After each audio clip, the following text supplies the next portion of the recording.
खुलुमबाय welcome back to माय YouTube channel बिजि क्रिएशनाव नोंथांमोनखौ बयखौबो गुरै बरायनाय जाहैबाय। जोङो दिनै बेरायनो थांनो नागिरदों फाखसे ओरैनो जेथिं मिथिं गामियावनो आरोना।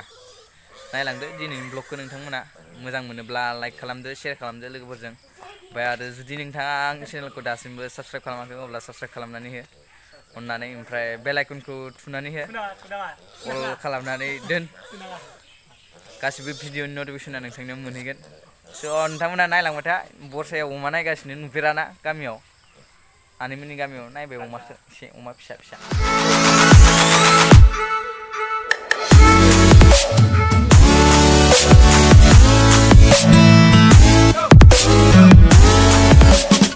बरसाजो गाइस जाबाय आरो दै बरसा नाय औ गामियाव बेरायनो फैदो।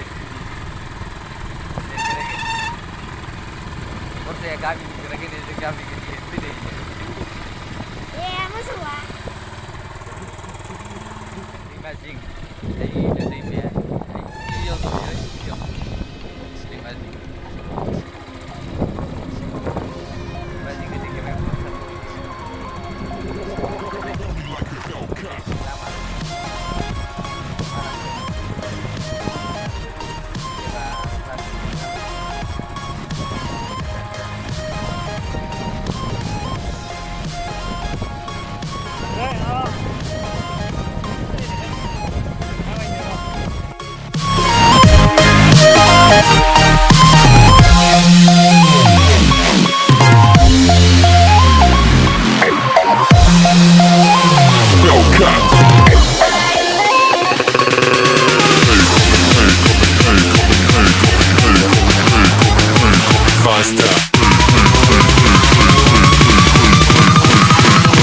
like a Hellcat.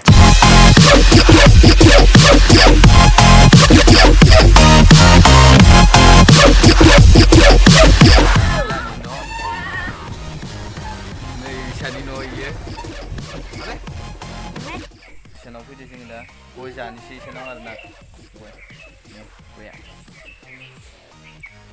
गयखौनो जानो थाखाय फैदों, गयखौनो जाफिनबाय थायो आं। ओइजोंबो खावनै बिसोरो जागोन बिसोरबो।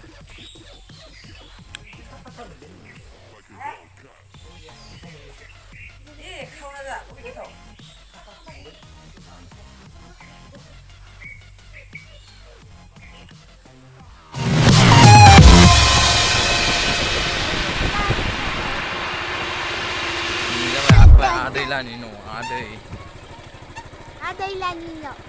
Yangi no honanin, yangi no.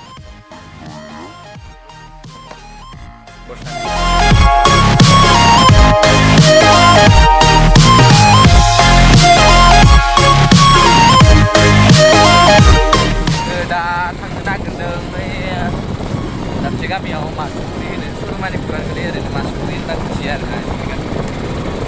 आनै गासै दङ मामानै बिसानाव थांनानै खेबसे थांथारनो मोनाखै लकडाउन जानानै।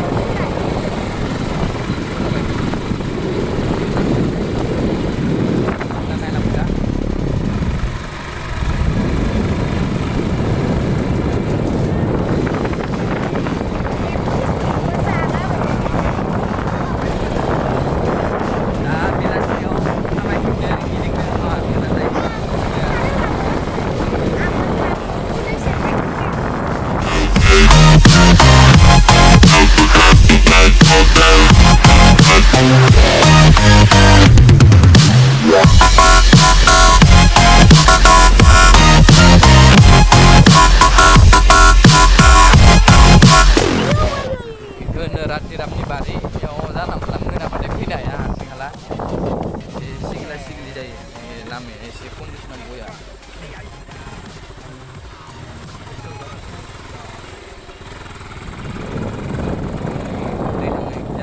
दा बेयाव कालभार बानायबाय थानायखाय दै एंगारहरथ'वाखै, दै फैथ'वाखै ओंखायनो।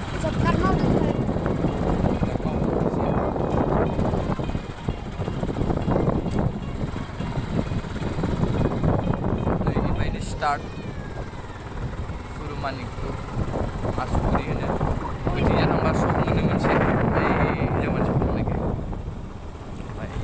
स्टार्ट जायो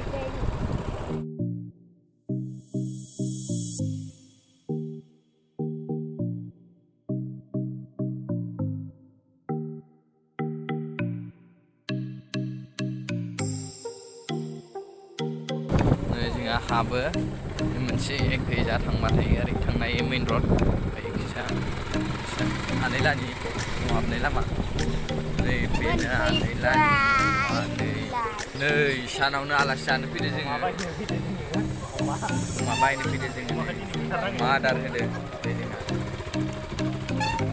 मामा गैया नामा नै अमाखौ जोङो गोसो जाबा लानानै थांगोन दिनै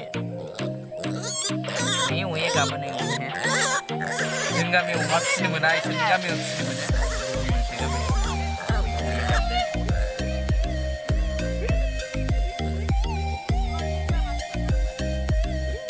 बरसाया लांगोन दे दिनै लांगोन ना मा बरसा दिनै हो लाङा माला लांगोन नोंनि हाबायाव लांगोन नोंनि हाबायाव देरगोन इयो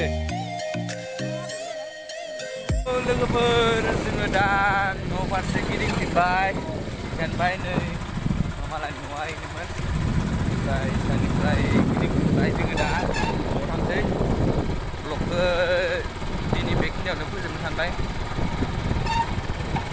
नोंथांमोनानो नायनानै मोजां मोनदोंब्ला भिडिअखौ लाइक खालामदो शेयार खालामदो कमेन्टआव लोगोफोर माबोरै मोनदों भिलेज एरिया आरोना so' thank you for watching bye bye guys stay tune